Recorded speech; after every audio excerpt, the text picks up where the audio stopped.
అప్పుడు యేసు అపవాది చేత శోధింపబడుటకు ఆత్మ వలన అరణ్యమునకు కొనిపోబడెను. 40 దినములు 40 రాత్రులు ఉపవాసముండిన పిమ్మట ఆయన ఆకలిగొనగా ఆ శోధకుడు ఆయన యొద్దకు వచ్చి, నీవు దేవుని కుమారుడవైతే ఈ రాళ్లు రొట్టెలగునట్లు ఆజ్ఞాపించుమనెను. అందుకాయన, మనుష్యుడు రొట్టె వలన మాత్రము కాదుగాని దేవుని నోట నుండి వచ్చు ప్రతి మాట వలనను జీవించును అని వ్రాయబడి ఉన్నదనెను.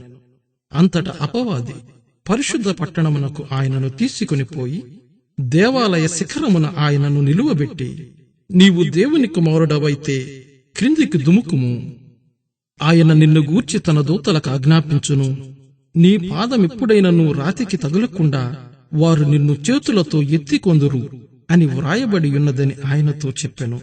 అందుకు యేసు, ప్రభువైన నీ దేవుని నీవు శోధింపవలదని మరి ఒక చోట వ్రాయబడి ఉన్నదని వానితో చెప్పెను.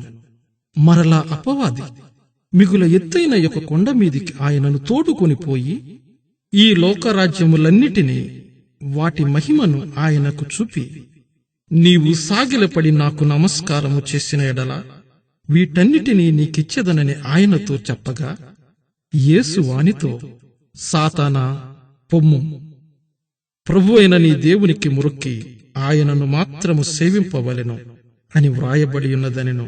అంతటా అపవాది ఆయనను విడిచిపోగా, ఇదిగో దేవదూతలు వచ్చి ఆయనకు పరిచర్య చేసిరి.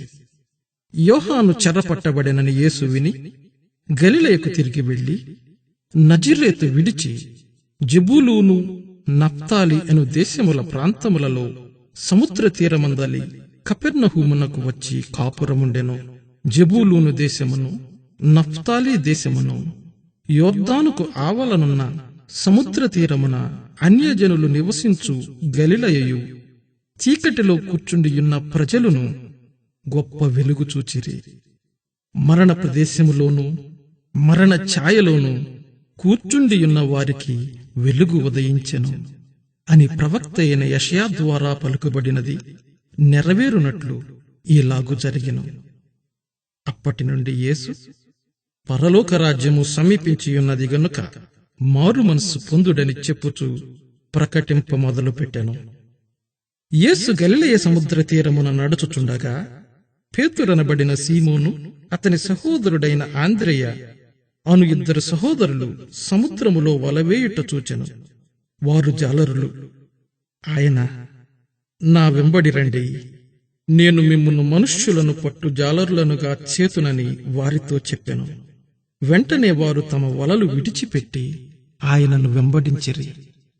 ఆయన అక్కడి నుండి వెళ్లి జెబెదయి కుమారుడైన యాకోబు, అతని సహోదరుడైన యోహాను అను మరి 2 సహోదరులు తమ తండ్రి అయిన జెబెదయి యొద్ద దోణిలో తమ వలలు బాగు చేసుకొనుచుండగా చూచి వారిని పిలిచెను.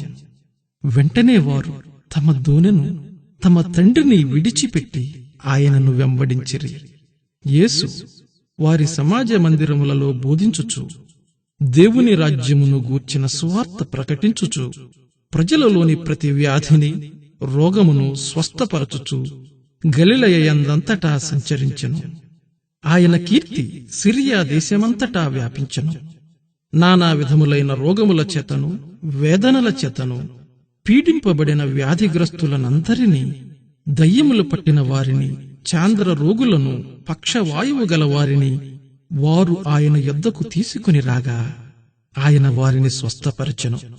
గలిలయ, దెకపొలి, యెరూషలేము, యూదయను ప్రదేశముల నుండియు యొర్దానునకు అవతల నుండియు బహుజన సమూహములు ఆయనను వెంబడించెను.